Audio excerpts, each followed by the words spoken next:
So, andito na tayo sa may Newark Airport or EWR sa New Jersey, America.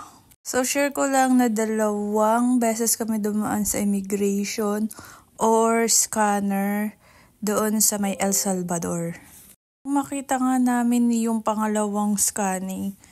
Nagtaka kami, so akala namin baka mali na kami napasukan. Sobrang laki din pala ng airport ng El Salvador, San Salvador. So bago yun, nag-check din kami ng mga pwedeng mabila na souvenirs dito sa may airport nila. Then so far, wala kami nakita na talagang nagustuhan namin. Naninipisan kasi kami dun sa may jacket or hoodie. Yan yung part na yon na meron ulit immigration or meron ulit inspection kung nandito kayo sa gate na yan. So, dumaan muna kami dito sa souvenir shop.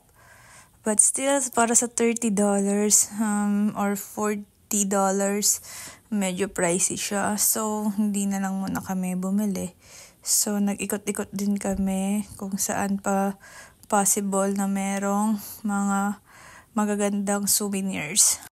So, smooth lang din naman nung paglapag namin ng Newark. Wala naman masyadong ganap. So, inas lang din kami kung ano yung ginawa namin sa El Salvador ng officer sa Newark. And for vacation at ilang days and then that's it. Then, smooth lang lahat. So, mabilis tuloy-tuloy lang kaya wala namang problema. So, yun din, nagkaroon din ng sobrang delay. I think mga 3 hours to 4 hours delay din. Kaya talagang mga nakatulog or na-board na rin yung mga kasamahan namin na passengers. So far, smooth lang din sa loob ng aircraft. Wala naman masyadong ganap and then one time lang nagpakain ng food.